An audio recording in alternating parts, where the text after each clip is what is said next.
I'm opening. We have an eye, sort of a nostril, 2 teeth. One of the teeth has a small cavity. Close call, folks, but I think we got here just in time. Presented by Maria Menounos and Kevin Undergaro. This is Anatomy of a Movie. In-depth discussions and breakdowns of various movie titles. And now that you've seen the movie, let the dissection begin. Welcome, ladies and gentlemen, to another edition of Anatomy of a Movie. We're talking today EX3. What does that mean? The Expendables 3. I am your host, Phil Svitek, and joined alongside, I have... Demetri Panos. Hello, movie fans. We're becoming quite the dynamic duo. I like it. For the movies that not everyone wants to cover here on the full panel, or they just don't have time to see, they just leave to us, and we're getting quite a good rapport. Yeah, I think it's pretty good. Yeah. I hope everybody else feels the same way, but I feel the bonding. It's a buddy cop film, like, sort of kind of. I'm getting too old for this shit. For this panel, we should actually have like 20 people. Oh God, yes. Why not? We should. I mean, the movie stars more people than you count on your hand. And some of those people who ended up in the poster are in the movie for like 3 minutes. I actually had a friend of mine looked at the credits and go, I didn't realize that Robert Davi was in the movie. Go, he's in the freaking poster. He goes, when was he in the movie? And I'm like, he was in the movie in that scene with Mel Gibson when they're the first siege, when they go to take Mel Gibson. And he was the guy making the deal with Mel Gibson. And he's literally in the movie for 3 minutes. But he made it onto the poster. So that's what it's like to be friends, I guess, with Stallone. I don't want that to be a knock on Stallone. I think, well, let's start with this. For me, I love the spirit of... Let's go down the history lane of the Expendables and talk about the franchise as a whole. Then we'll get specifically into Expendables 3. Because for me, the spirit of what the Expendables really is, I just love... and Stallone put so much of his heart and effort into all of it. And, I don't mind him wanting to do franchise movies. He has a big famous quote where he says, TV shows, they get seasons, and within seasons there's at least 13 episodes, right, for the most part. So you get to really follow a character. And so he wants to do that with movies, which is why there's so many Rockies, Rambo, and now this. But why did we fall in love with the Expendables, Demetri? Well, it's funny that you should ask, and thank you for asking. I actually got to work with the Expendables. I was at Lionsgate. It was actually one of the last movies I got to work with, and so to me, it is a little bit near and dear to my heart because, okay, number one, it was the first time ever you were getting a cast like this into a Dirty Dozen-ish kind of a movie. Add to that, it was the first time ever in film history where you had Sylvester Stallone, Arnold Schwarzenegger, and Bruce Willis in a movie, in a scene for the first time ever. First time ever it was in the Expendables. And the way that Lionsgate marketed the picture was, this is a throwback to those great 80s action movies. Sylvester Stallone wrote it, he directed it, so you felt like you were in good hands because he got it. And of course, Schwarzenegger and Willis, no stranger to stardom of being action heroes in the 80s, they all played along. They played in the sandbox. And then Stallone was wise in bringing in these other folks like Terry Crews, Randy Couture, and then he brings in his buddy Dolph Lundgren, who went off to B-movie heaven in the 80s by doing movies like The Punisher and such. But you brought all these people back, you added some new faces. Jason Statham was really hot at the time as well. You put together a team, and we were talking about this beforehand. There was a passion into making this movie and making it right. And working in marketing and distribution and exhibitor relations, I got to do presentations in front of like heads of marketing for theater chains and such. And I was really proud, and it was so much fun to have the Expendables on my reel. And I could, like, when I say first time ever, Schwarzenegger, Willis, Stallone in one scene, everybody was like, yeah. And they got it. And it was just so great. And then when you see the movie, as we were talking about, you could see the passion that was put into the movie. And Stallone really took great care into making sure that the audiences, young and old, were going to get it. If you were young, like if you were well beyond those and you hadn't really caught up with a lot of those movies, you would have a good time. If you were a little bit older, you got it. And you got like, the references, absolutely. And you just smiled from ear to ear, and the action ended up being really kick-ass. It was like a lot of the times they weren't doubling the actors with stunt people. They were doing them themselves, and you could tell.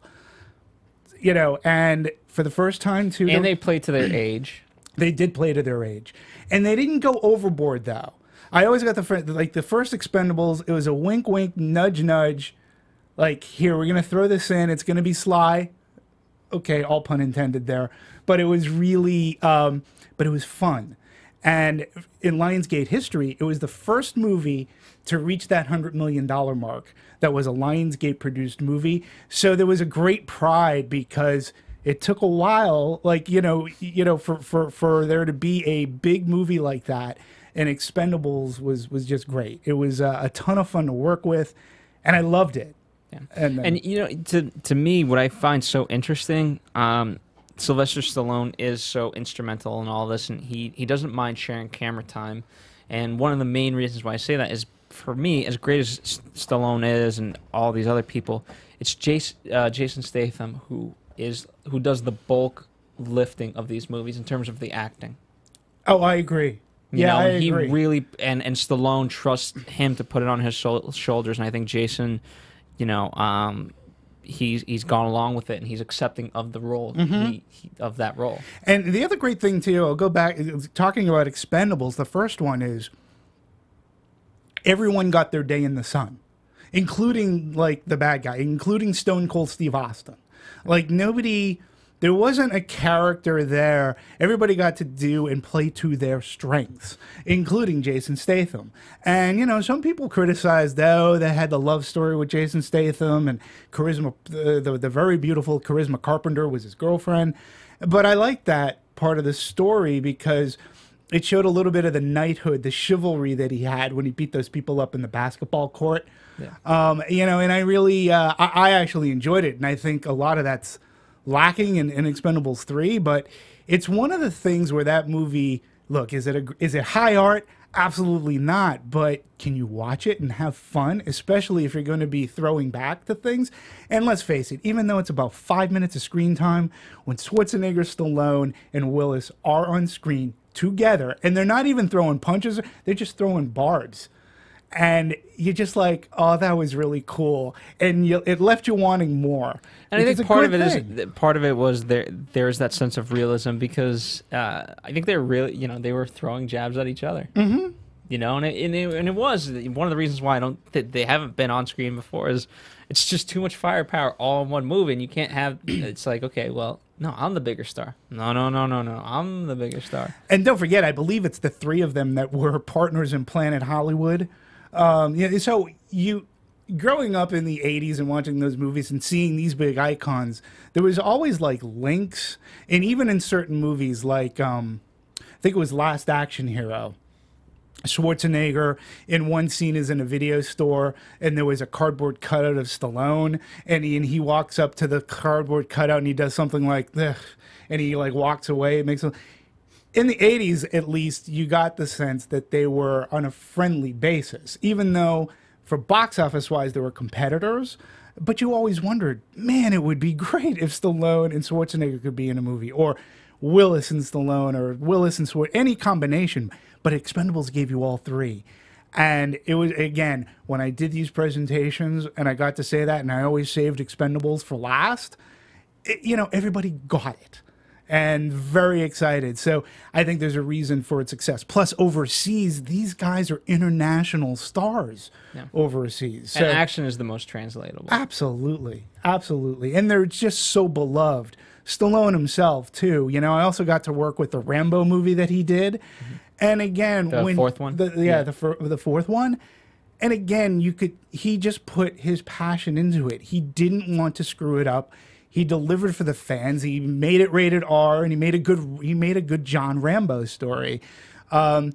So, so I was fortunate in that Lionsgate era when they were building themselves up as a studio. I was very fortunate to be there and have Expendables be one of the last movies that I got to work together with, because it was just so much fun. And I remember the first time seeing it, just having a blast. And I think I ended up seeing it 3 times in the theaters that summer. So, yeah, it's a good time. Yeah. Definitely a lot. So that was Expendables 1, and I would share those sentiments. We got so much.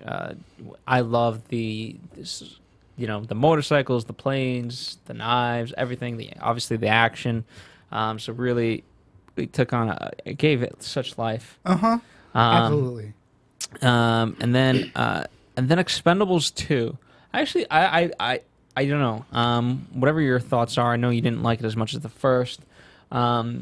I enjoyed it, but I know behind the scenes there was that element of, oh, the first one was successful. Now people wanting to glom onto it. I'm like, oh, we can make a paycheck out of this.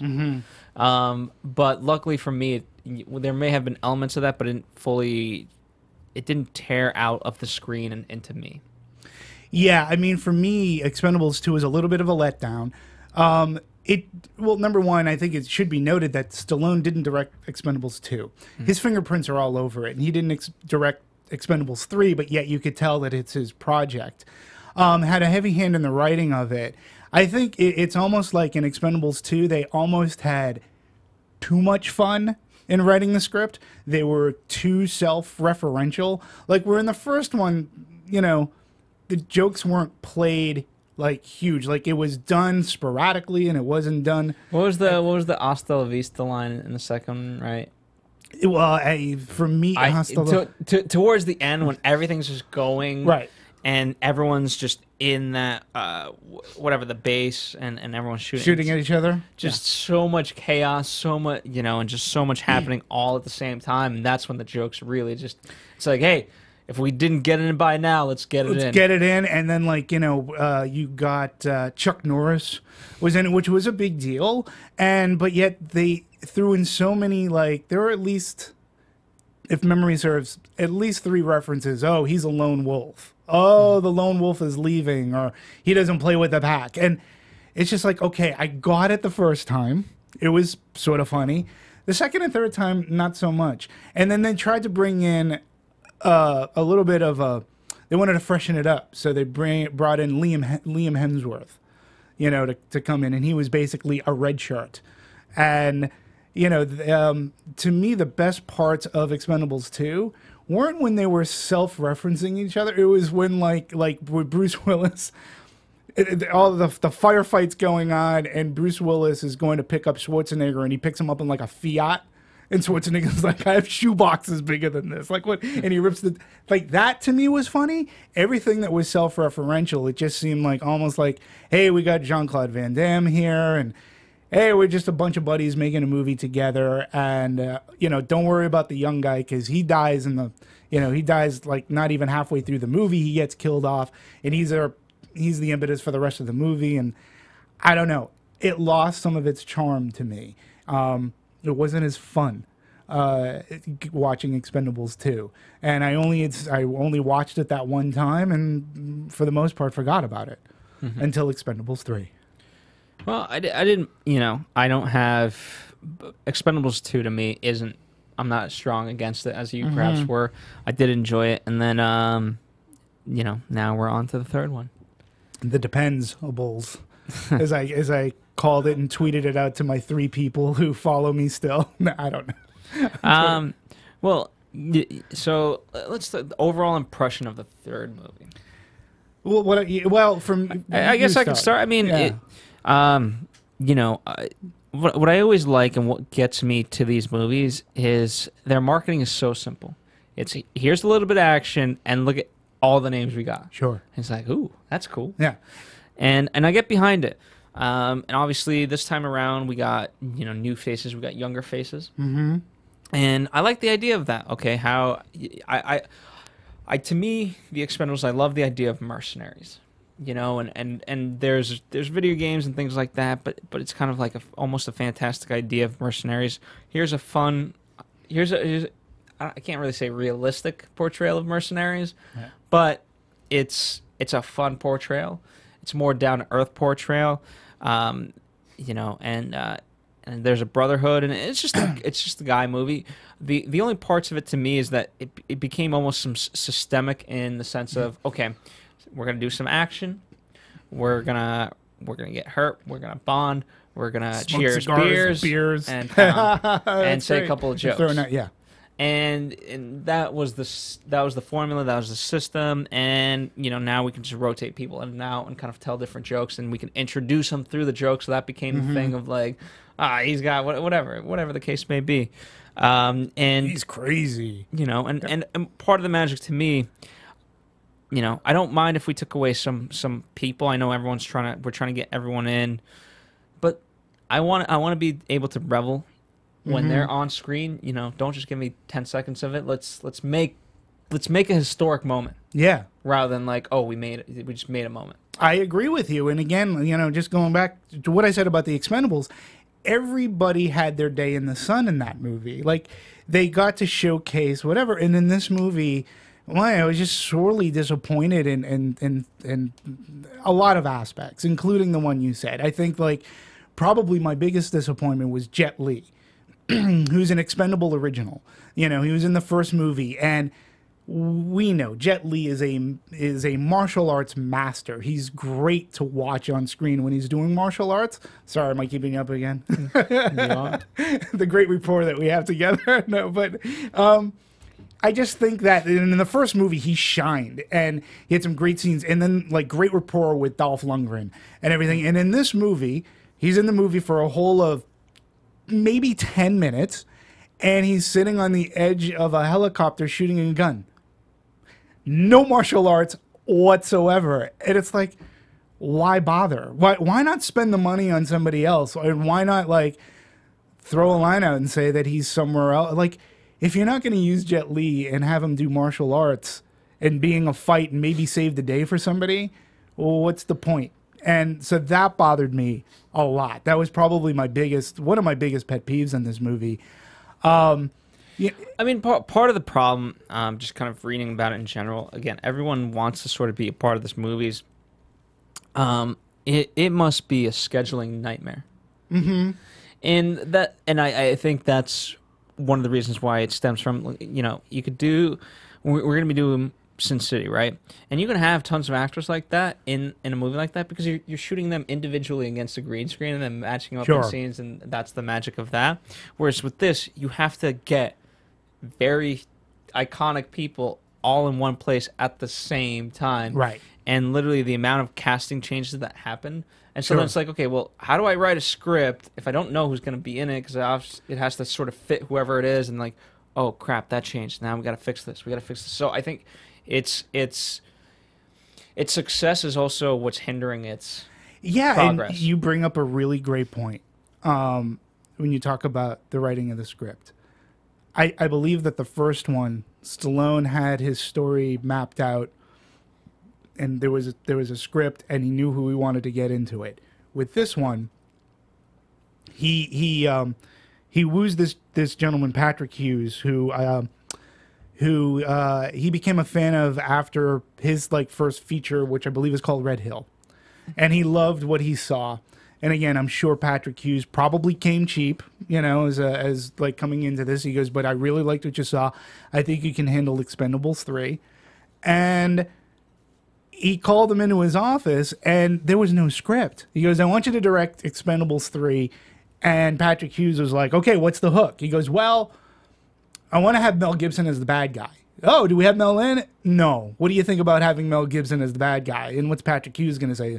He's like, yeah, that'd be great. He goes, all right, I'll give him a call, tell him to be in the movie. They didn't even have a script when he hired Patrick Hughes to come in and say, you're going to direct this movie. And I really think it shows in this movie because, you know, he goes, I want him as the villain, and then I want to bring in these new recruits and everything. And so I think that there was so many characters that you're right. You can only do so much when you have a cast of a bazillion. Like I said, Robert Davi's in the movie for like literally 2 minutes. I think he hands Stallone a briefcase and then he gets shot. And, you know, when you look at who's the God, the actor, I already talked about him. He's in the beginning of the movie. He gets shot. And he carries the big gun. He has his day in the sun in the original Expendables. Hold on. No. I'll get it. I apologize for this. Terry Crews. Terry Crews, okay? All right, Terry Crews plays Caesar. He's a beloved character because he had that great scene in the first movie where he's carrying that cannon of a gun and he's mowing people down, you know? And in this scene, he sort of recreates that. He's on a boat and he gets shot. And I'm thinking to myself, and he gets shot like in the leg and he gets shot in the back by Mel Gibson. And I'm thinking to myself, wow, this would be sort of kind of a twist and a surprise if one of our main guys gets killed. They are called the Expendables, yet nobody's been expended unless they don't want to work on the movie. Then they write them off like Church, Bruce Willis. But they don't kill anybody in these movies. So, you know, because he shows up at the end of the movie. Well, that was interesting, too, because they had the idea of the dog tags. Right. And, you know, and we go to that, and, you know, that could have been a nice tie-in, you know, come full circle of all the people that we've lost.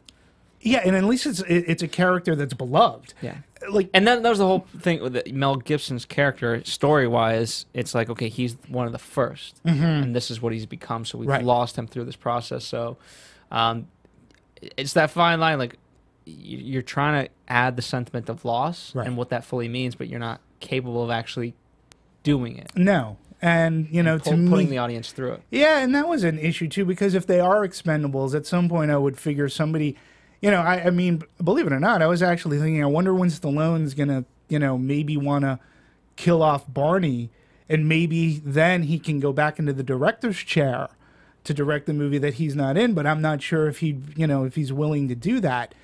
But at least I thought the attempt was going to be there, and I was like, wow, that's an interesting twist. One of our characters is going to die. It doesn't happen. They bring in this young crowd. Ronda Rousey, Victor Ortiz, Glen Powell. I'm trying to think of.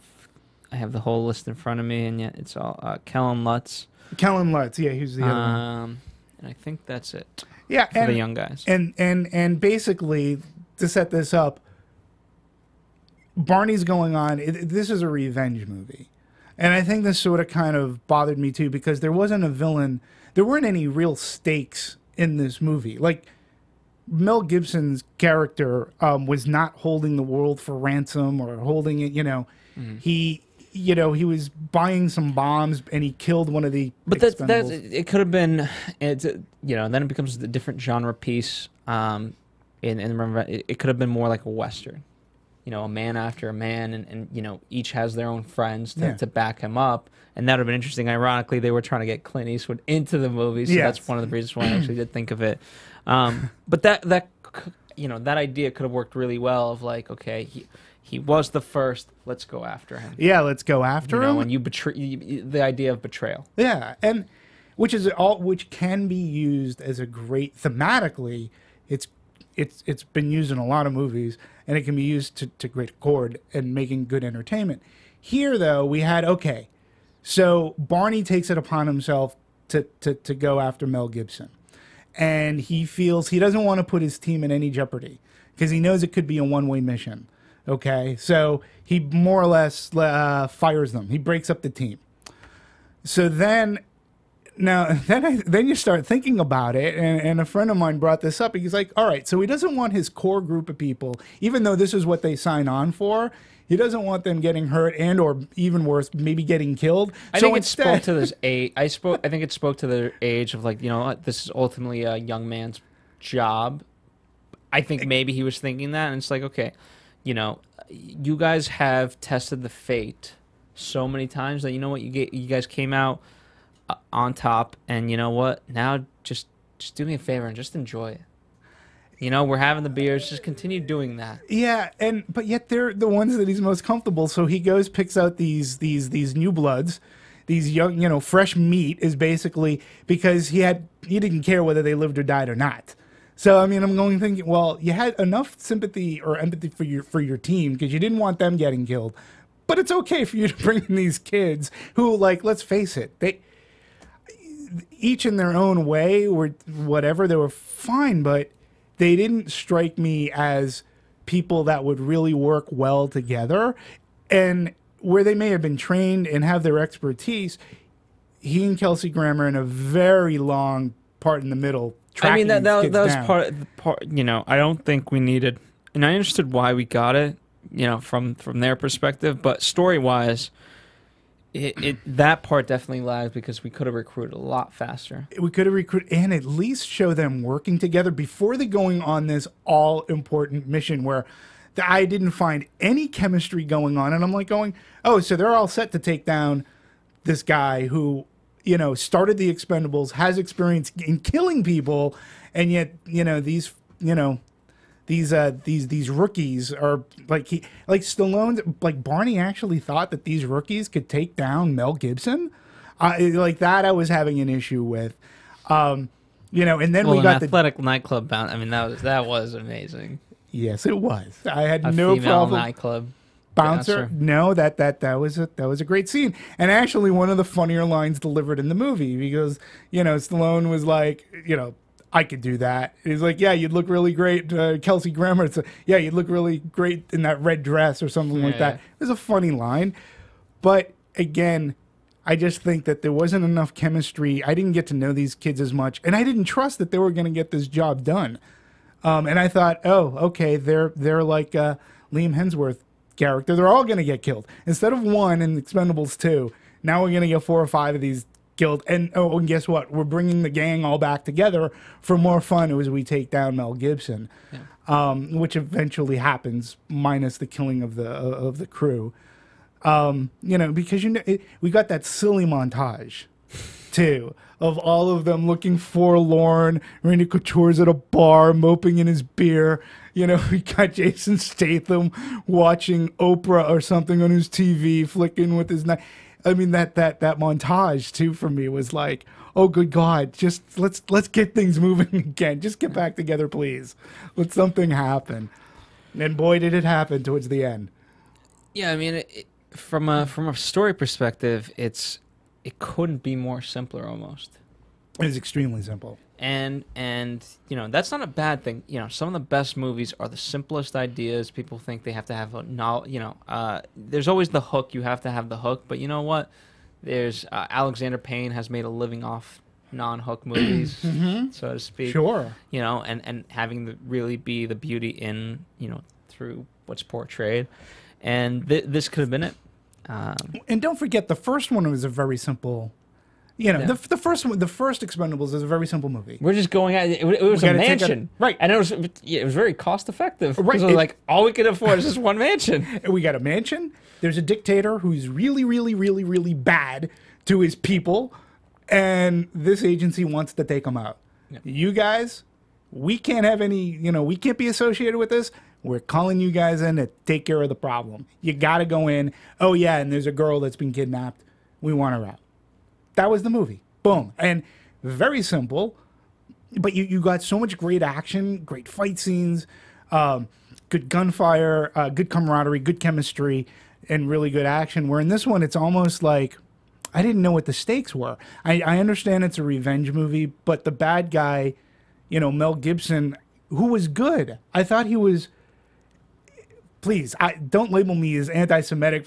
He is a good actor, you know, and I understand, like, craziness aside, Mad Mel aside, it's good to see him back on screen. And he, you know, there was a little bit of Martin Riggs in him that I saw, and geez, you know, yeah, he had his bout of craziness and silliness. It was good to see him back in Expendables 3. I wish he was given a little bit more as a villain, and that there were more stakes, because I just didn't feel there was too much of a threat going on other than Stallone just wanted to take him out. And how did you feel like Antonio Banderas? He just stole this movie. Yeah, I think you know, and especially for the women that watched it. I don't know like what the full breakdown was, but I know there's some women in my movie theater. Same here. That was their like. It was all they were focused on was like, oh, Antonio Banderas. And it was the first time too that we've seen him in a movie in a little while where he got to be animated and he was front and center. And I agree. I think everybody else was sort of, I don't know. To me, the rest of the cast seemed to be a little bit subdued, and he's the one animated bright spot in the movie. Now, almost to the point of annoying because you're like, shut up already. But that was his purpose for being there. But he did have one moment, and as much as I didn't like the movie, I can point out some certain scenes that I liked. And there was one moment where they were hiking on these rocks, this river or something, and Stallone says, oh, so-and-so and so-and-so were part of your crew, and they were killed. And Antonio Banderas, who's a motor mouth, just telling stories, stops and says, oh, you're actually listening. And Barney says, yes, I was listening. And Antonio's character goes, thank you. Because now you understand why he's talking so much. He's got all this guilt penned up inside him. His only way to get it out is to talk about these stories about these people who he was comrades with and fighting, and they didn't make it along with him. And it was a nice moment, and I'll give it that. Yeah. It certainly was. I actually liked that moment, too. Yeah. And I thought that Antonio Banderas with Ronda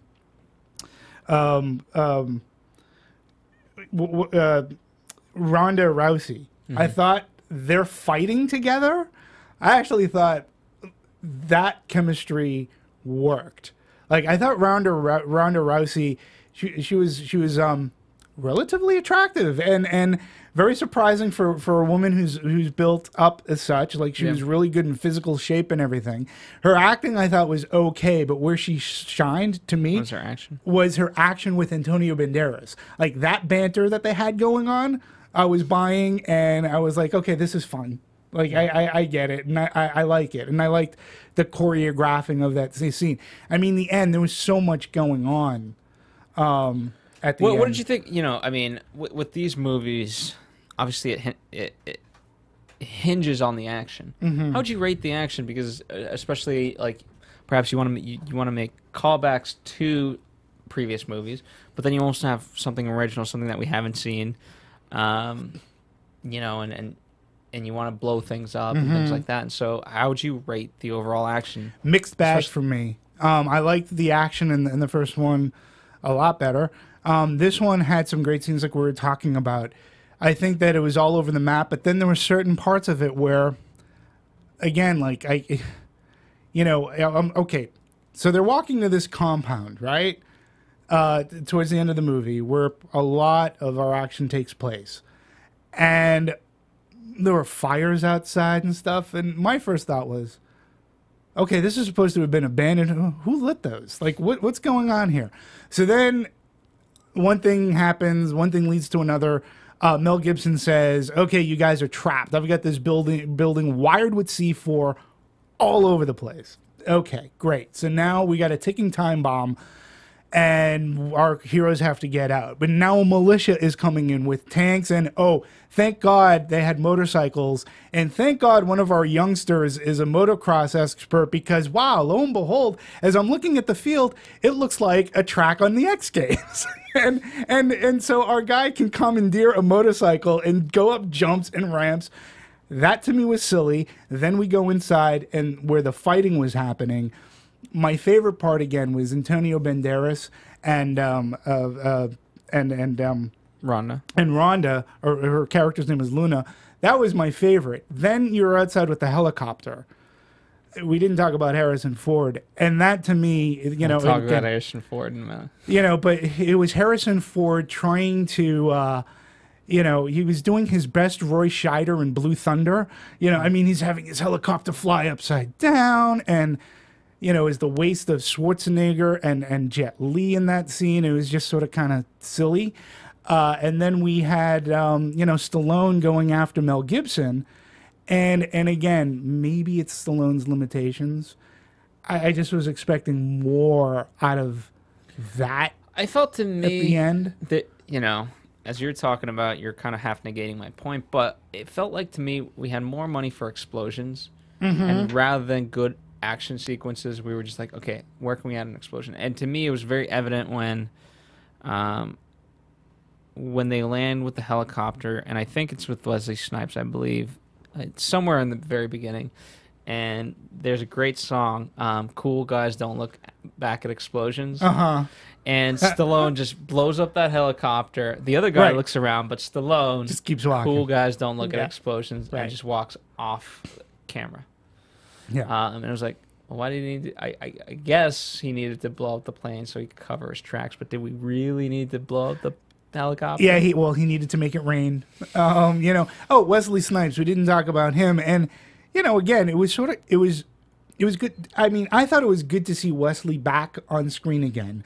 And even from tax evasion. From tax evasion. Yeah, that's they were breaking him out of prison or a prison transfer. The train scene was okay. But it made me, because again, another person I haven't seen on the silver screen in a very long time. And I go, God, this guy was co-starring with like Sean Connery back in the day. Passenger 57. I mean, this guy could Blade. Like, this guy could handle action. And I was happy to be reminded of the former Wesley Snipes because he was good at it. And, he had a couple of scenes here that he was good at. And it also was like, oh, yeah, he and Stallone were in Demolition Man together, where they had to fight each other at the, and so it was good to see him back. Maybe he can do another movie outside of, a Stallone flick. I enjoyed seeing him. He had some decent scenes. He and Jason Statham's character, Christmas, they had some banter that was okay. So, he didn't bore me or anything. He was a good addition to the crew. Speaking of Harrison Ford, I thought for his role, he did a good job. Only because when I think of Harrison Ford, I don't always look at him as like an action hero, right? Whereas Indiana Jones was sort of action, but it wasn't action like, these other guys. And so it's nice where he's kind of beyond that. He's sort of overlooking the action rather than being a full part of the action. Also, what was the sci-fi movie that came out? Ender's Game, right? He's that same type of way, and so it just I thought it fit with kind of overall Harrison's persona of what he's become. Well, you do bring up a good point because he wasn't an action star of the ilk of Schwarzenegger, Willis, Stallone. He's Star Wars, great, but not an action hero. But he's an actor, and he's a very, very good actor. And he's been around, and fortunately for Mr. Ford, he has been able to tackle. You can maybe argue 3, but at the very most 2 of the most iconic on-screen personas ever to be filmed: Han Solo, Indiana Jones. Some people might argue Rick Deckard from Blade Runner, which is, grown in its cult status, but let us not forget, the guy was also in Witness, Mosquito Coast, American Graffiti. Air Force One is an action movie. Wolfgang Peterson directed action flick. That's a really good, he plays the president. Harrison Ford was great in the day where you believed in the man, and he can almost be very Bogart-ish. Humphrey Bogart, like he could play off an everyman. Working Girl. Like he could be in a movie like Working Girl, which is sort of kind of like a romantic comedy kind of a movie. Sabrina. But then unfortunately for him, he wanted to do something different, and maybe he was being ill-advised, and he was in the Robert Zemeckis. It was a horror thriller called What Lies Beneath. I remember that one. Okay, and that one sort of kind of torpedoed his career for a very long time. Oh, and let us not forget movies like The Fugitive, which is an action movie. Then he does a movie like Presumed Innocent. I mean, Ford has been in a bunch of movies that are they could be thrillers, dramas. He could play it all. So, no, he was, to me, seeing Harrison Ford in this kind of a movie, I was like, oh, why? You were never of that ilk. Like, I always think, and I still do, I always think so much more about Harrison Ford. Yes, he's been in some clunkers, 6 Days, 7 Nights. That movie gets repeated so many times, though. Oh, my God, it's crazy. And yeah, that movie, the movie made with Ron Shelton that had, Brad brain fart again. The kid from Pearl Harbor, who's on not Cuba Gooden. No, he's in Pennywise or Penny Dreadful right now. Yeah, and he's in Pearl Harbor. I'll look him up. We'll post it in the comments. But that was another bad. He was in a like he couldn't find a good project. He couldn't pay to be in a good movie. So, now he's starting to get his, trying to get his career back on track. We could argue till end of days about Indiana Jones and Crystal Skull. Personally, I mean, to me, it was. I wanted to see, Harrison Ford don the fedora and the leather jacket. He's going to be in the new Star Wars movie. I don't think he needed to be in Expendables 3. Maybe he needed the paycheck. I don't know. Maybe he thought that this was going to be a good stepping stone for him. You could have found somebody else. I just think so much more of him. But, hey, he has a sense of humor. He did it. But I think, like I said, he was channeling Roy Scheider in the great helicopter movie directed by John Badham, Blue Thunder. Yeah. I mean, well, they approached him to do the movie. Also, Nicolas Cage was approached to do the movie. I mean, we can go down this entire list of people approached to do the movie. Chuck Norris was approached again. Jean-Claude Van Damme. Right. Let's see who else was kind of in the midst of Mila Jovovich. She was in negotiations. I think she would have played Ronda Rousey's character had that happened. That's all the notables. Yeah, I mean, and again, to your point, I think that Stallone was maybe biting off more than they could chew. Listen, if the characters are meant to be quote unquote expendable, like, maybe some of them should die so that you can bring in new blood. Or old blood as it be. But you can, this way your cast doesn't get so big that, A, you have to make the poster letterboxed instead of a regular size poster, and people can work with one another, have scenes with everybody, and yet have a scene in which they, they get to shine. It's meaningful. Right. Yeah. And I found that hard in this movie at a lot of times. So, and I'm still trying to look up, I don't know why, Josh Hartnett.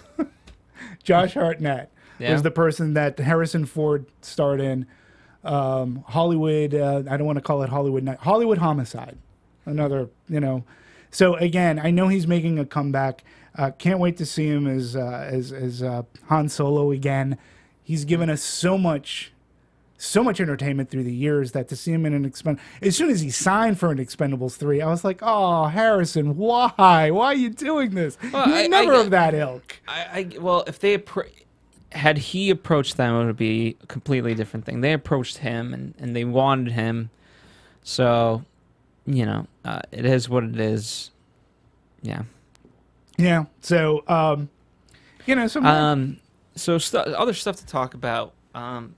We'll talk about Piracy, but let's talk about the rating.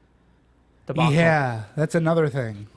So I know this is very near and dear to your heart. Where the first couple they were R-rated movies. Now we're getting PG-13. Mm-hmm. Perhaps by adding in so many younger kids, we're trying to open it up to younger kids just in general, audience wise. Well, they wanted to make Expendables 2 PG-13. There was a big deal, and part of that was, according to the rumors or what you read, Chuck Norris, who is like born again, or he's found religion, and he didn't want to be he didn't want to be in a violent movie or whatnot, and have lots of language, and they were going to make Expendables 2. It got out really early, PG-13, and there was a lot of backlash on that. Let's before we get into Expendables 3, let's look at a little bit of history of our three main characters, our three main actors: Stallone, Schwarzenegger, and Bruce Willis. First Blood, Rambo movies, rated R. You look at Bruce Willis with Die Hard, rated R. You look at Schwarzenegger, Terminator, T2, True Lies, all rated R movies. Total Recall, a heavy rated R movie. And they're all Predator, rated R movie. all of these movies back in the 80s, going into the 90s, you know, they were great action movies, but they didn't shy away from the violence. And they were the type of violence that, you know, for it was absurd. It was absurd, but you got behind it. It was like, yeah, when they take out a bad guy, there was something behind it. And when you're doing the Expendables, if you're going to do a throwback movie, you have to shoot for the R rate. You have to go that route. That's what people are going to expect. They're going to expect, you know, a cheesy line after something happens, but, you know, this ain't James Bond action. This is full-on rated R action. And I think that's why, again, Expendables really works. Expendables 2, there was fan outrage. They made it, it was rated R. Now, people could argue, well, it didn't make as much as Expendables did, and it was a rated R movie. Maybe if it was PG-13, I just think it wasn't as good of a movie.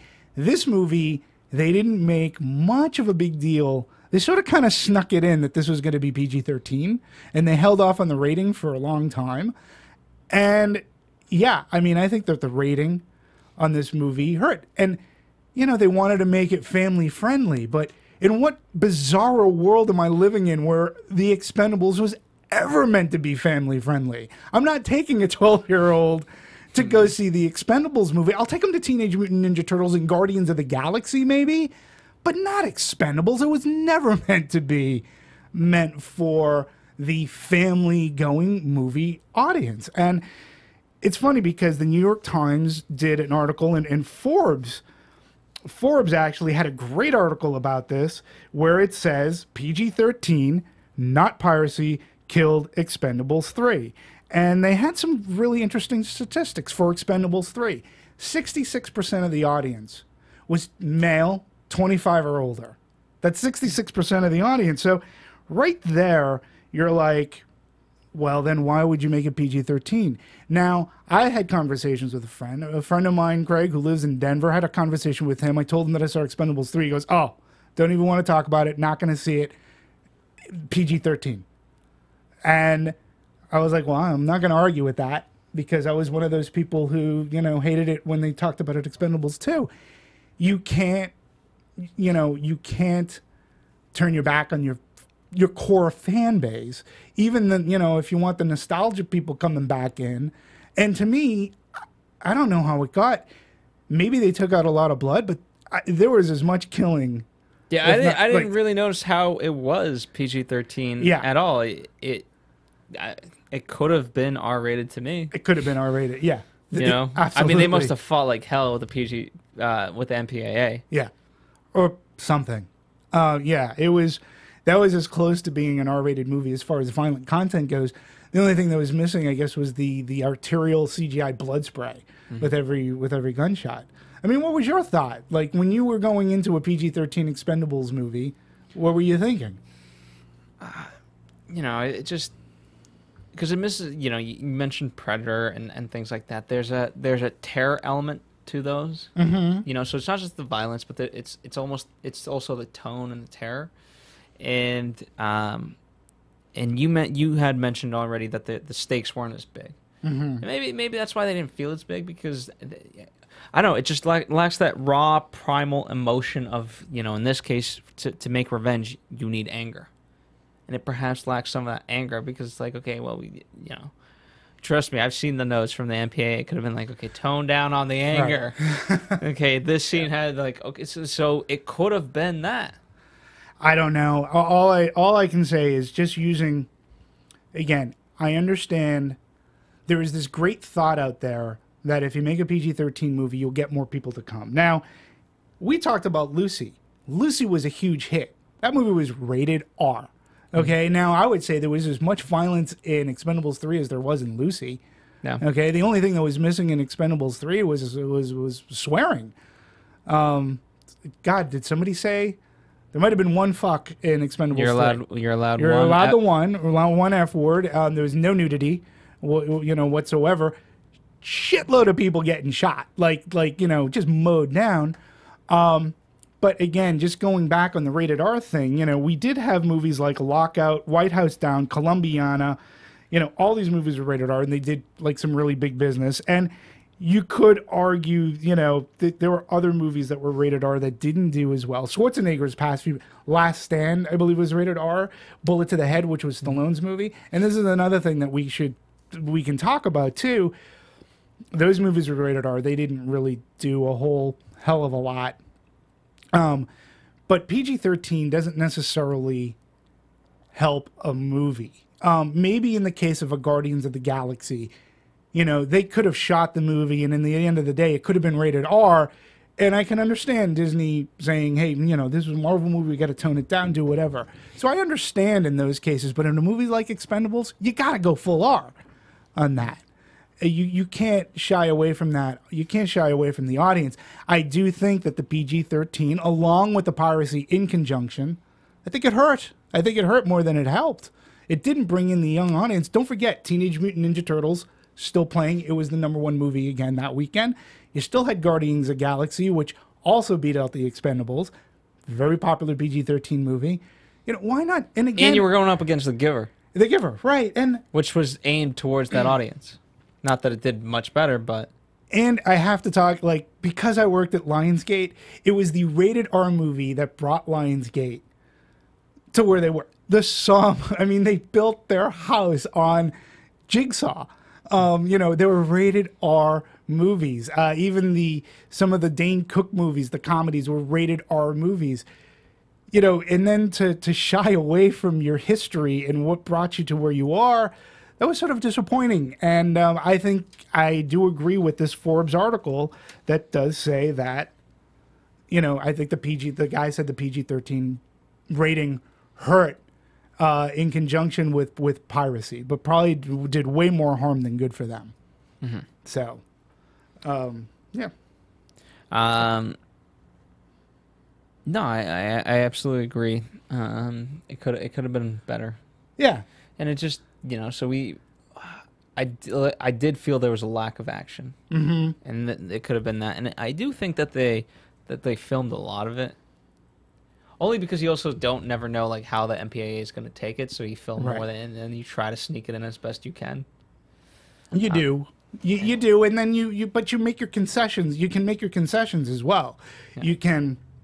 This has been done through the history of filming movies. Steven Spielberg did it with Jaws. Martin Scorsese has done it a bunch of times. He's gone on record saying, I specifically put in a scene that's overly violent so that I can get this scene shot the way that I want it to be shot.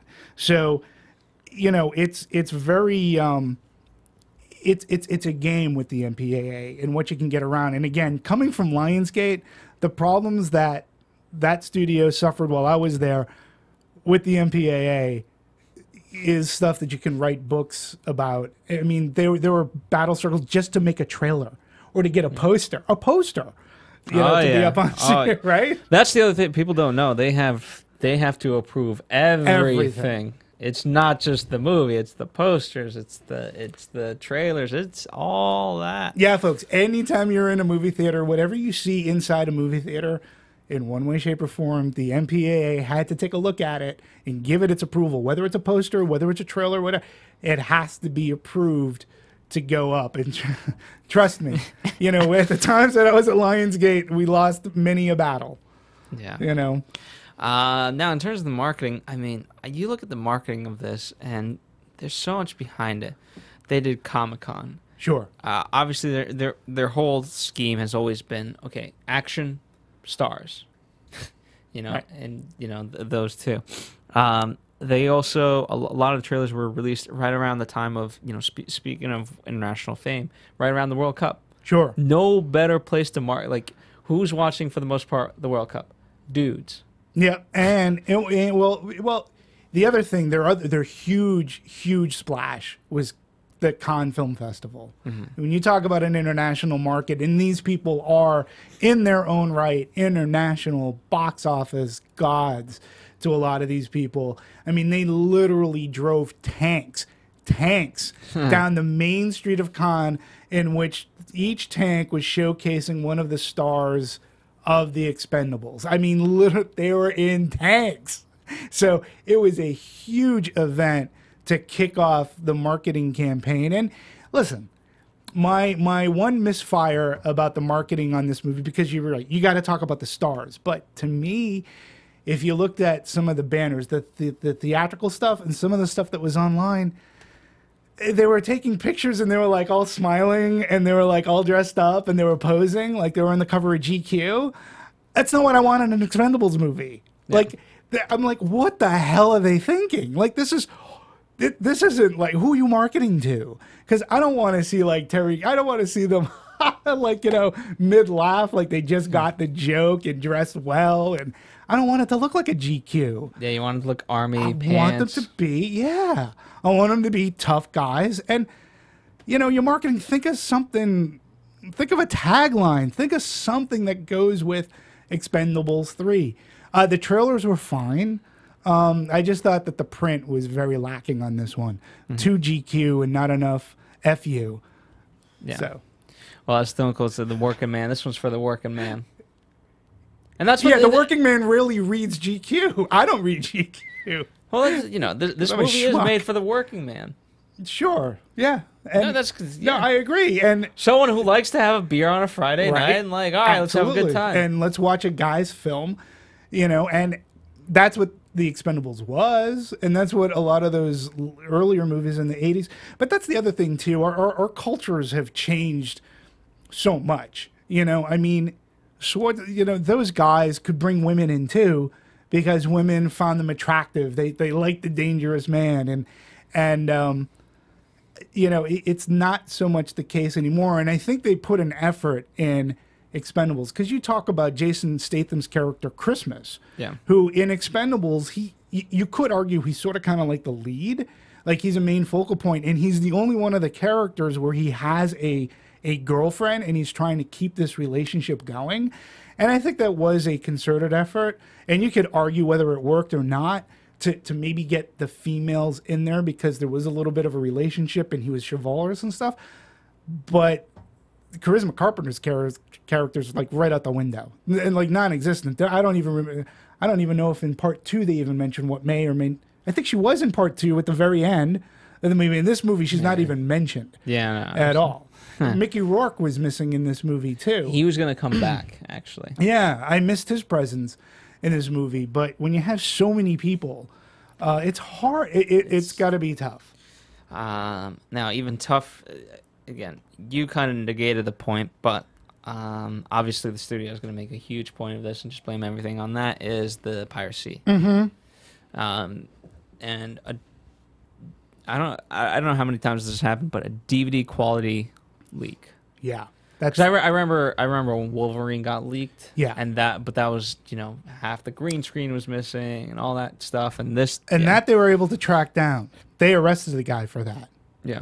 This was a DVD. This was like, you know, it was like a screener that somehow got out. You know, you could sue and point fingers, you know, I got to go to the source. And my question is, why, if there was a screener, and I don't know the full history because it really hasn't come out, like if it was a screener, for the sake of this conversation, why wouldn't you watermark it? I mean, for those who don't, like, you know, there's a screener. The watermark is annoying, which is why it works. But not only is it annoying, for those who don't, there's usually screeners made for almost every movie. You know, rest assured, Bob Iger, while he may see a lot of Star Wars on a big screen or whatever, rest assured there's going to be some of it he sees as a screener, and it will be watermarked with his name on it in one way, shape, or form. Watermarking a DVD or a screener, basically today, with the technology that we have, they can encode that DVD so that it has a person's name, so they know that this screener was given to this person, so that if it ever goes out, they know at least from what camp it came out of. Yeah. Okay. This is supposed to be a relatively important franchise for a company. I don't understand, if it was a screener, how a screener gets out and it's not security coded and watermarked, so that they can at least know, like, you know, where was it, whose desk was it taken off of? I'm not saying that anybody like wanted to purposely let this out, But when you have that kind of security on it, and granted, I understand that it costs more. Rest assured, Lionsgate will not be putting any Hunger Games screeners out that are not security watermarked. And how it happened for the Expendables, I have no idea. But that's a big problem. But according to the New York Times, it's really interesting because they had a great movie, or a great article, Expendables 3 Fumbles in Its Mission. And it talks about the piracy. And here's the interesting thing. According to the New York Times, most of the illicit viewing was happening overseas. Experts estimate that the movie, which cost at least $90 million to make, $30 million to market, was downloaded 500,000 times in the United States and Canada. Okay? So thank God the article's here because I suck at math. So if each downloaded equaled a lost opening weekend ticket purchase, the leak would have cost Lionsgate, and they're going off an average ticket price of $8.15 North American ticket price. Lionsgate would have cost roughly $4 million. So if you add that to the 16 that it made, so that would have brought that total up to 20. So again, was piracy that much of an issue? Because going into the weekend, like that week leading up, people were thinking anywhere between 25 and 30. And even with the 4, you're still going to be shy $5 to $10 million off. So in other words, the poor performance of Expendables 3 can't necessarily be blamed on the piracy. It's what we're talking about. It's just one of those things. It doesn't help. It doesn't help. It doesn't help. And, you know, I think what they're waiting for now, too, because overseas, man, piracy overseas is a killer. Because, you know, it's the reason why we just recently started exchanging movies with China, because they had such a piracy issue. There was no way we wanted to support that kind of economy, that piracy economy. They've tightened down, but overseas, you know, piracy, these actors are so big that if it's out pirated, you know, people, because they're so popular, they'll go for the pirated copy. I mean, and again, it goes down to, do you want to pay $10, $12 for a ticket, for an adult ticket overseas? Or do you want to see it for free? Oh, and it's got Stallone and Schwarzenegger in it. You know, it could have big ramifications overseas for them, which would, you know, that doesn't help. That doesn't help either. And I don't know what they think about ratings overseas, if they pay attention as much as we do, but it could have an impact on that foreign box office for Expendables 3. Which is too bad, you know. I hope that when it's found out what happens, Lionsgate needs to take they need to take the serious measure, and much like Fox did, they need to make an example. You know, it could have been, you know, this is you're toying with people's livelihood. Look, Stallone and them, they have back-end points. That's where it's going to affect. But for the most part, everybody who worked in the movie got paid for, you know, for the services rendered. It's the studio that's taking a hit, because now this is going to affect their internet, or their Blu-ray sales, their VOD sales. You know, it's going to affect. It's going to have ripple effects. So, you know, I just hope that going on down the line that they can find out where this happened. And they should make it public. Hey, we found out what happened. This is what happened. And, you know, so they make people aware of the seriousness of what piracy is and it can mean to our business. Yeah. So it's very serious. So, all right. What else do you want to talk about with this movie? I know we don't necessarily talk story too much. We talked a lot about the cast and everything else, but I always feel like with this, the stories, there's not a lot with the story. There's just a richness to the outside stuff. Well, we know that the movie was about $125 million. They don't have necessarily, you know, total all in. Now, again, you know, domestically, opening weekend was 15.8. It wasn't #1 at the box office. Which, but we were guessing which movie was going to retain. It was the Turtles. It was the Turtles. Yeah. So, you know, and then you have thus far estimated it's about 21 million all in. Worldwide gross estimated about 27, which isn't that much of a disparity when you think about it. Now, the Rotten Tomato rating as of yesterday was at 35%. That's not fresh at all. But here's what's weird. The cinema score rating was an A-. I want to know where they got an A- from. I mean, I wouldn't come even close to giving this movie an A-. It must have been the 12-year-olds. They must have sampled maybe the 50 12-year-olds that the PG-13 rating had. I know a lot of people that went that just absolutely enjoyed it, which is good to hear. So the fans that I know have enjoyed it is what I can say with safety. Yeah, can I say that for everybody? I don't know. Yeah, it's interesting. It's interesting that it got an A-, and you would think that could perpetuate, your further weeks into the run. I mean, editing wise and all that, I thought it was I thought for the movie that it was slightly too long. It literally should have been an hour 40 minutes, hour 45. That's agreed. Yeah, we didn't need this. This was of the three. This is the longest movie. It clocks in at about 2 hours, 2 hours and 2 minutes. That middle part, man, could have moved a lot quicker for me. I mean, like, I just wanted to get back to our core characters because, no offense, the kids weren't given enough time to gel and to work together where I actually got to know them. And who knows, maybe I could have had some compassion for them, but right from the get-go, you knew that you knew something bad was going to happen, because why else would you bring them in, and how else are you going to get our core group back other than to save these kids? So and then part of it was knowing that it was just going to be a joke of like, hey, the old guy still got it, right? Right. You kids think you know everything. Yeah.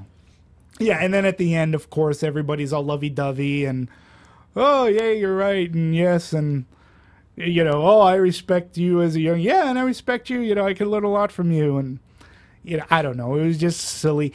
Now, there was one other controversy that we haven't brought up yet, and this was... Do I know this one? Well, okay. This one sort of took me by surprise. The end of the movie, do you remember, they're in a bar, joking around again, yes. Right? Okay. I remember that scene. Okay, so as part of Jet Li's 10 minutes in the movie, he's with Arnold Schwarzenegger, and they looked to me like they were either on roofies and a lot of alcohol. Okay? And Stallone at one point even says, get a room. So, I couldn't even understand what Schwarzenegger it was said. To me, it was just a throwaway line. But Expendables it's just guys' humor of like, oh, you two, get a room. International Business Times, Expendables 3 director Patrick Hughes reveals 2 gay lovers in the film. And then he goes on to say, he goes, according to Australian, features 2 gay characters in love with each other, according to Australian director Patrick Hughes. Like, not that there's anything wrong with that, but where the fuck does that come from? I mean, I've seen 2 movies before. There was no chemistry. Like you gotta sort of kind of lead into that if that's where you want to go. And this just shows up literally as a throwaway. It's a literal throwaway. And Schwarzenegger literally seemed drunk. I couldn't understand a word he said.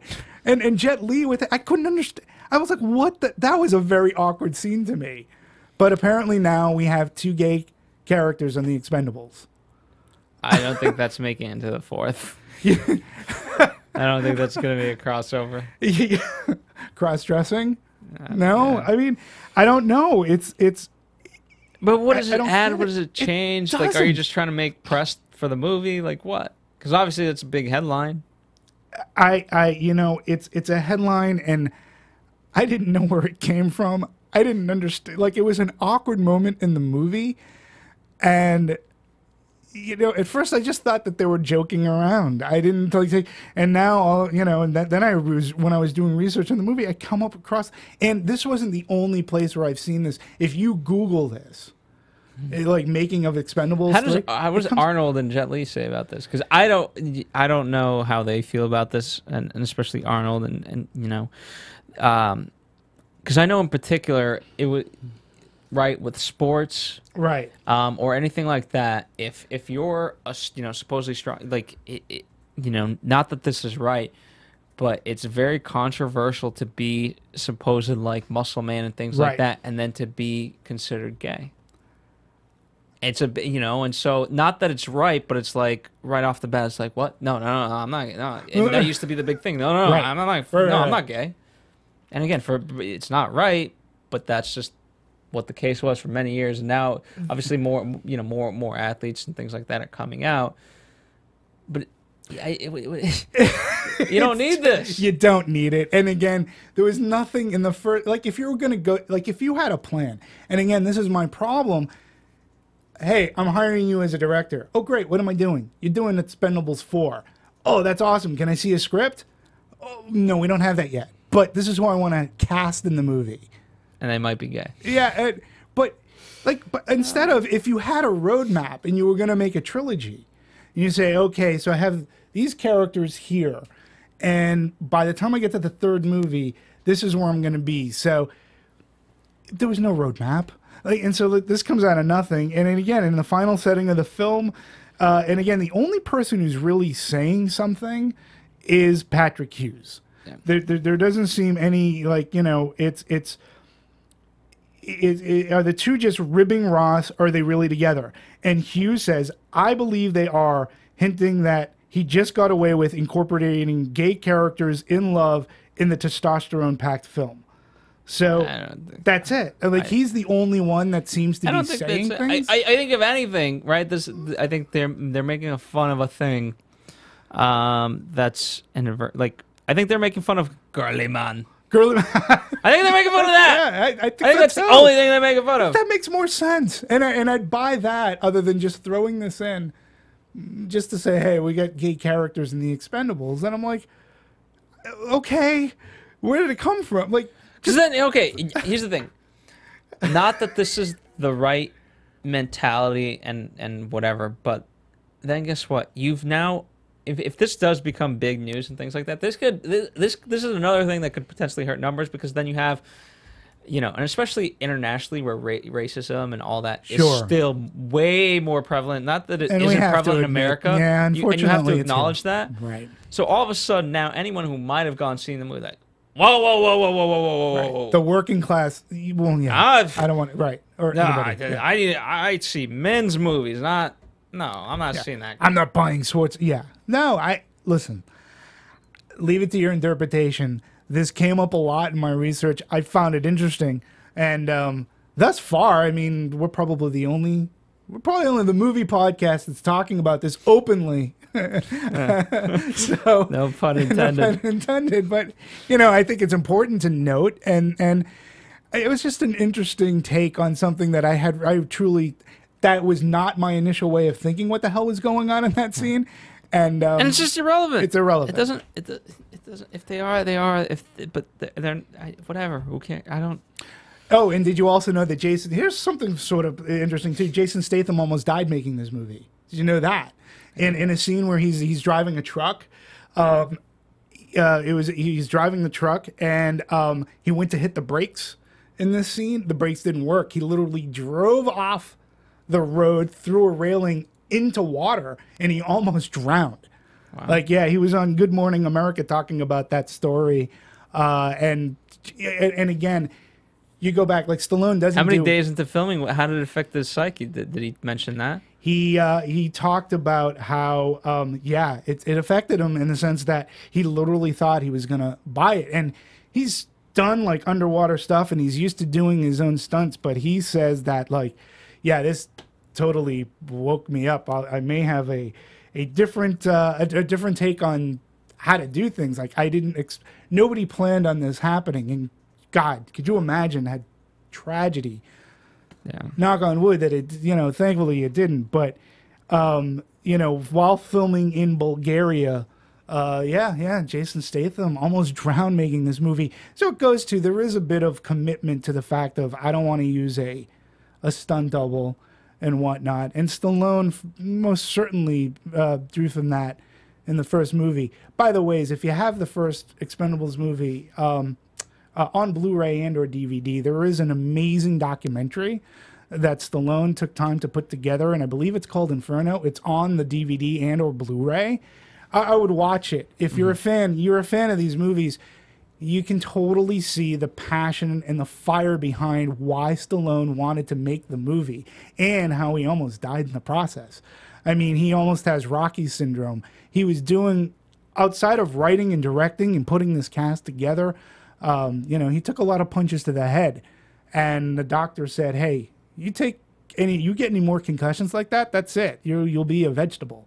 And he had to really, and I sort of kind of noticed that in these movies as well. Just taking a step back. Seems to be like his fight with Mel Gibson. Look, you watch that fight in the first Expendables movies. That's an intense fight. The one he has with Mel Gibson at the end of this one, it's okay. It's not like great.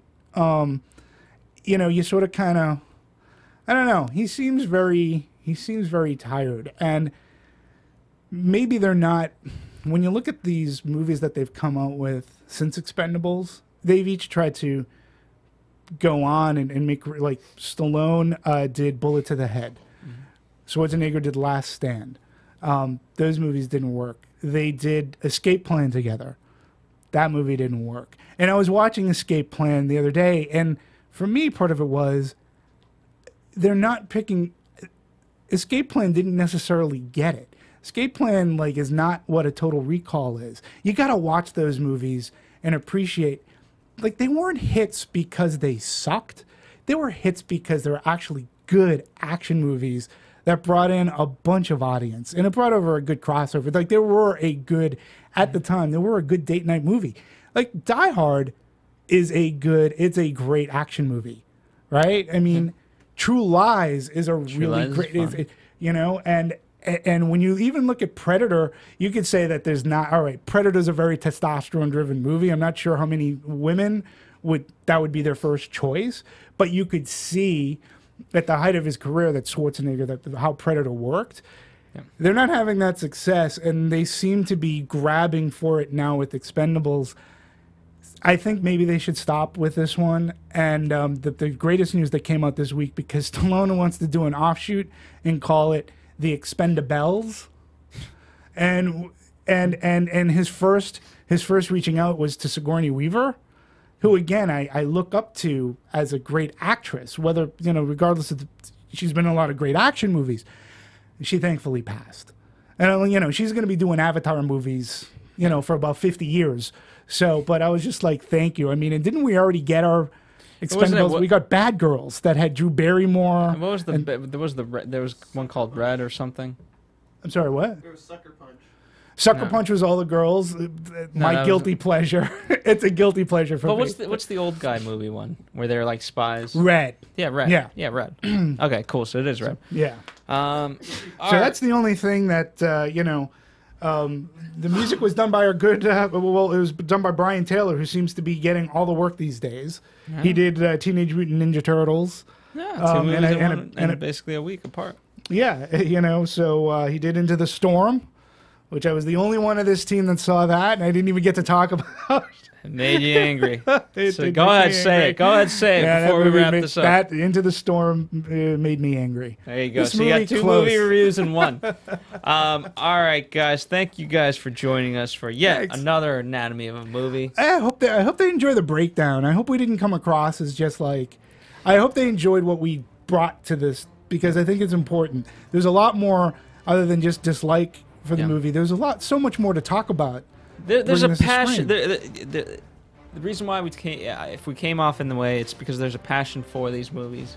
There's such a, let us know what your guys' history with these action stars is. And that's part of the reason why we love it. And inevitably something's going to be upsetting, and whether it's good or bad. Sure. Because of everyone's interpretation and perception and who you like. Yeah, I mean, it could come down to the simplest thing of like, this person wasn't enough more because that's the person you hold near and dear to your heart versus someone else. And sure.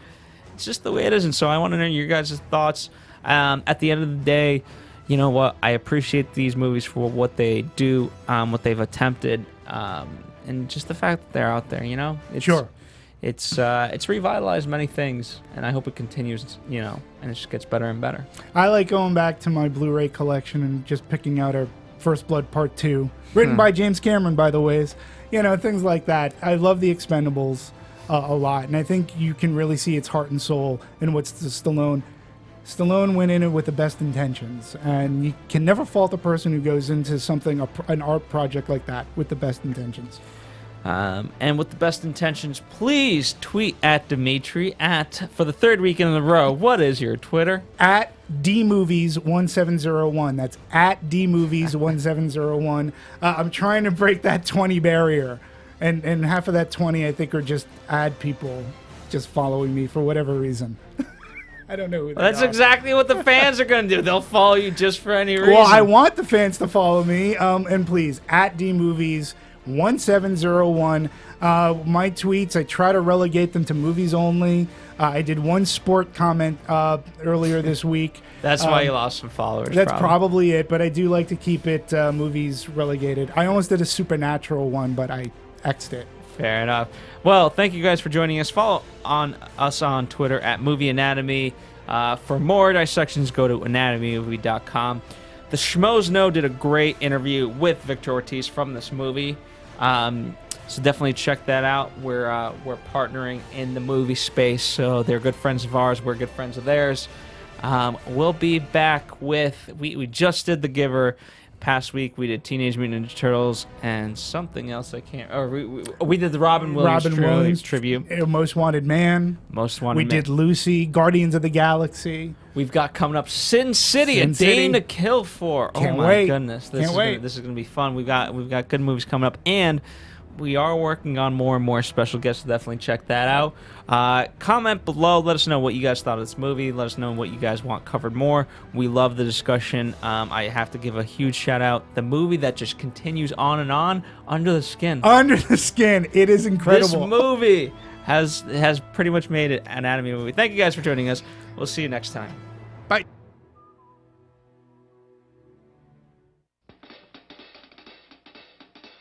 Producers Maria Menounos, Kevin Undergaro, Phil Svitek, and the rest of the Anatomy of a Movie staff. We would like to thank you for listening and subscribing to the show. If you have any questions or comments, feel free to email or tweet us. I'm Sir Richard Wentworth, and this has been Anatomy of a Movie.